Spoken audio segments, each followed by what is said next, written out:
আসসালামু আলাইকুম রহমতুল্লাহি বারাকাতুহু।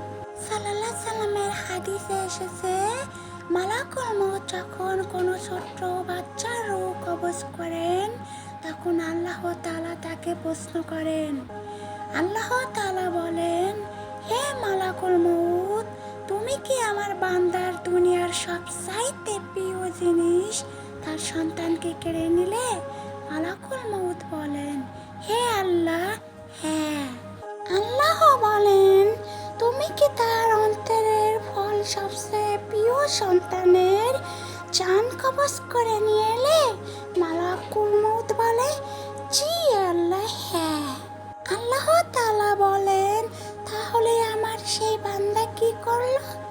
মালাকুল মউত বলল, হে আল্লাহ, সে তোমার প্রশংসা করেছেন, আলহামদুলিল্লাহ বলেছেন এবং ইন্না লিল্লাহি ওয়া ইন্না ইলাইহি রাজিউন পরে তোমার দিকে ফিরে গিয়েছে।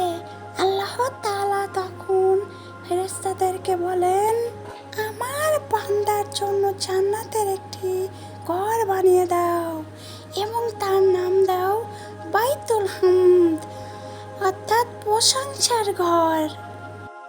ছোট বাচ্চা মারা গেলে আল্লাহ তার রূহকে নিজের কাছে রাখেন বিশেষ সম্মানের সাথে।